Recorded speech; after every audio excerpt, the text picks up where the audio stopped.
Olá, amigos. Estamos de volta com mais uma série do Grande Conflito. E o tema de hoje será a respeito da primeira mensagem angelical de Apocalipse, capítulo 14.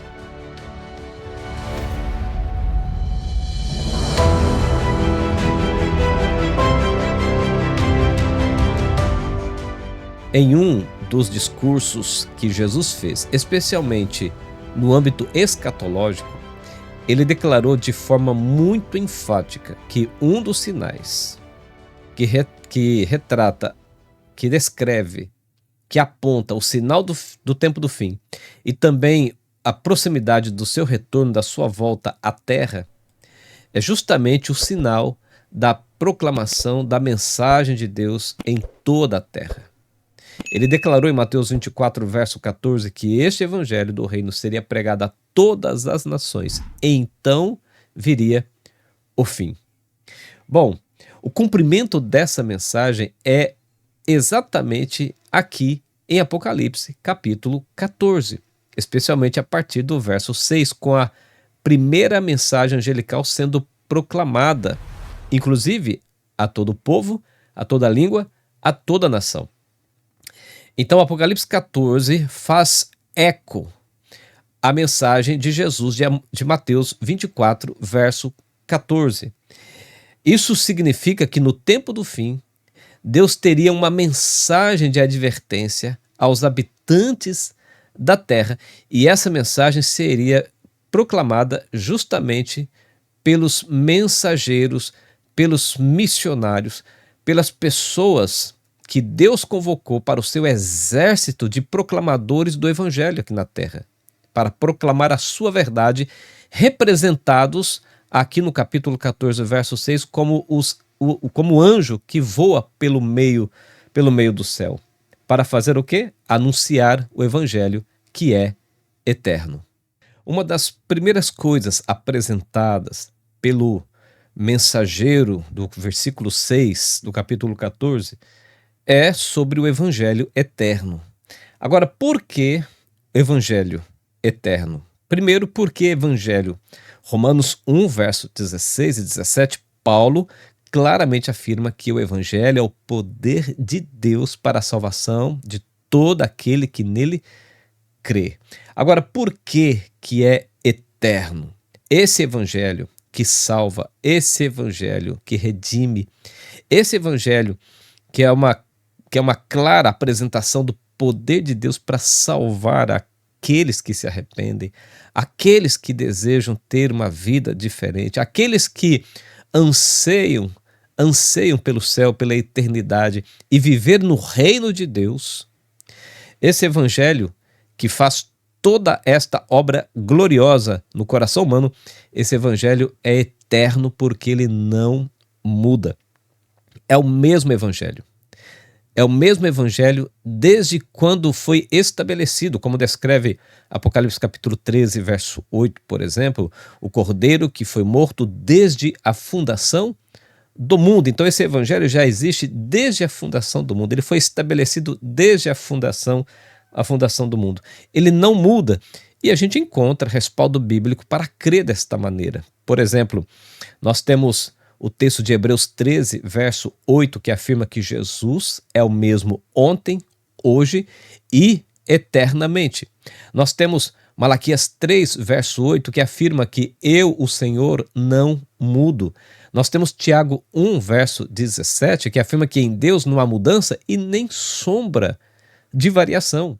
Outra coisa, esse evangelho que é eterno, ele é proclamado justamente no contexto em que a besta de Apocalipse capítulo 13 é adorada por todos os habitantes da terra, cujos nomes não estão escritos no livro da vida. E é curioso que esse evangelho, ele está nesse contexto porque ele contrapõe a mensagem da besta, porque esse evangelho também é proclamado a todos os habitantes da terra, na mesma terra onde muitos habitantes adoram a besta, reverenciam a besta. Portanto, a primeira mensagem traz o evangelho eterno, e esse evangelho eterno está em embate. O evangelho eterno está em embate, em guerra contra as mentiras, contra as inverdades proclamadas pela besta, de Apocalipse capítulo 13. A primeira mensagem angelical também fala sobre temer a Deus. O texto diz temer a Deus e dar-lhe glória, porque vinda é a hora do seu juízo. A expressão temer a Deus não significa ter medo, pavor. Significa, na verdade, reverenciar. Tem a ver com o desejo de honrar a Deus na própria vida. Significa você fazer de Deus a pessoa, o ser mais importante da sua vida. Fazer com que ele ocupe o pódio do seu coração. Fazer com que ele se assente no trono do reino da sua vida. Agora, de que maneira nós podemos honrá-lo? De que maneira nós podemos reverenciá-lo no sentido de temê-lo? Em que sentido? Através da obediência. Lembra o que descreve Eclesiastes 12,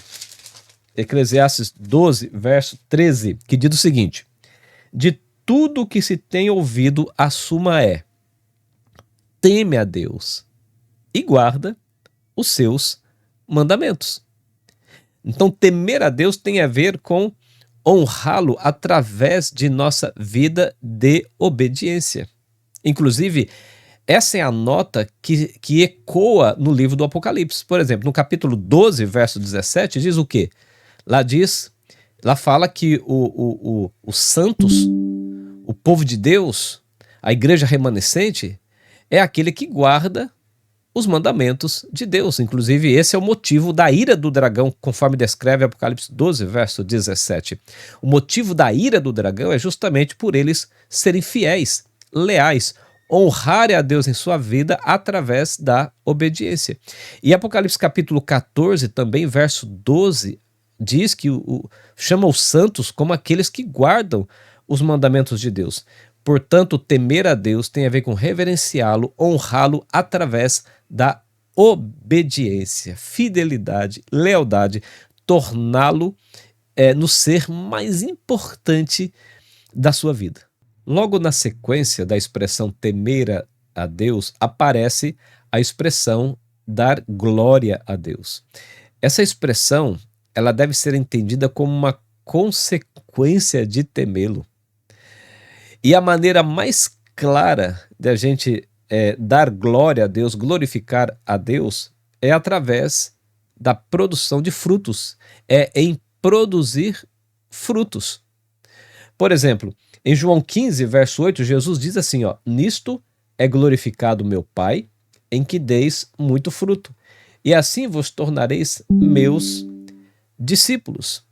Então, dar glória a Deus significa glorificá-lo em suas atitudes, significa glorificá-lo em suas escolhas, significa glorificá-lo em suas decisões, significa glorificá-lo na maneira como você se comporta, na forma como você usa as palavras, significa você cuidar da sua vida espiritual, da sua vida física, da sua vida mental, como descreve Paulo em 1 Coríntios 10, 31, quer comais, quer bebais ou façais qualquer outra coisa, é para fazer para a glória de Deus, mas segundo a vontade de Deus, não conforme a vontade humana.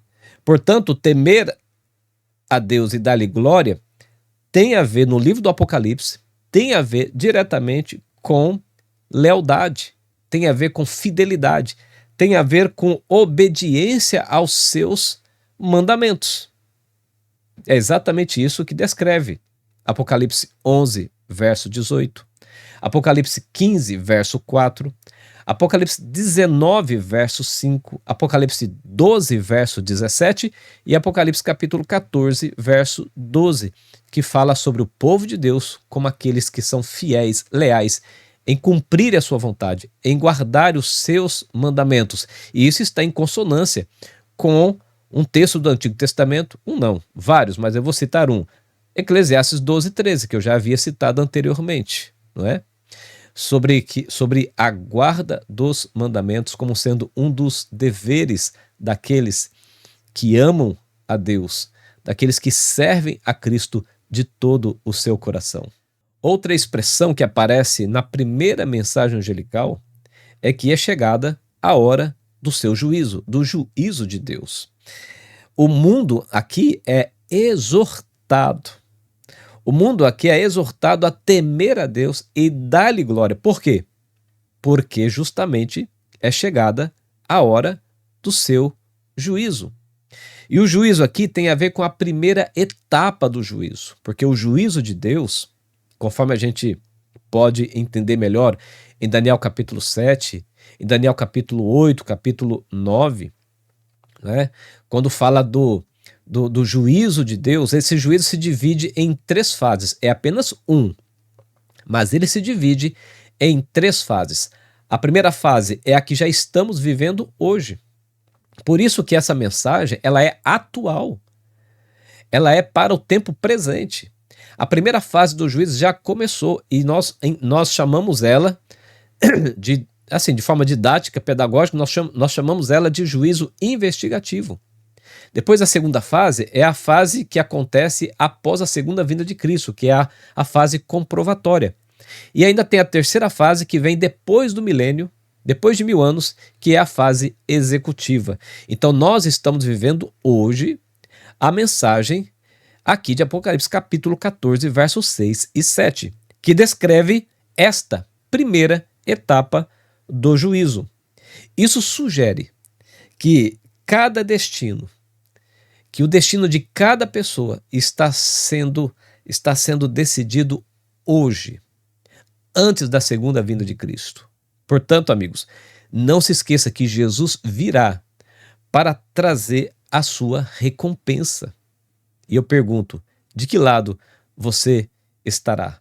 Por fim, a última expressão que aparece aqui na primeira mensagem angelical tem a ver com adoração, mais diretamente. O texto diz assim: adorai aquele que fez o céu, a terra, o mar e as fontes das águas. Está em Apocalipse capítulo 14 e o verso 7. O curioso é que essa expressão ela se conecta com o 4º mandamento da lei de Deus. Observe o que diz Êxodo 20, verso 11, logo no início. Porque em 6 dias fez o Senhor os céus e a terra, o mar e tudo que neles há. E ao 7º dia descansou. Por isso o Senhor abençoou o dia de sábado e o santificou. Então a mesma expressão de apelo, de advertência que aparece em Apocalipse 14, verso 7, é a mesma frase descrita no 4º mandamento da lei de Deus que fala sobre o sábado. Então isso significa que o primeiro anjo está fazendo um apelo para a gente voltar à verdadeira adoração. O sábado aqui, ele entra em cena como um sinal escatológico. E por falar em sinal, é exatamente isso que declara Ezequiel 20, verso 12 e verso 20, que o sábado é um sinal entre Deus e as pessoas, e os homens, e seus seguidores, e seus filhos, leais e fiéis. E por curiosidade, nós veremos isso mais para frente, a besta também terá um sinal no final dos tempos, que vai contrapor o sinal ou a marca de Deus. E para não dizerem que isso é coisa de adventista, tá bem? Eu tenho aqui, para não dizer que isso é coisa de adventista, os editores do Novo Testamento grego, das Sociedades Bíblicas Unidas, que não tem nada a ver com adventista, logo no rodapé, eles indicam que Apocalipse 14, verso 7, reflete na íntegra Êxodo 20, verso 11, conforme eu já esclareci aqui. Logo, o apelo do primeiro anjo, a súplica do primeiro anjo, a mensagem do primeiro anjo tem a ver com a adoração ao Deus Criador de Êxodo 20, verso 8 a 11, que é feito exatamente no contexto do 4º mandamento da lei de Deus. Então, amigos, por fim, O meu apelo, diante do que aprendemos hoje, é que a gente siga aquela orientação de Pedro, que está em Atos capítulo 5, Atos 5, verso 29, que diz assim: Então Pedro e os demais apóstolos afirmaram: Antes importa obedecer a Deus do que aos homens. Que fique esse apelo como apelo final ao seu coração.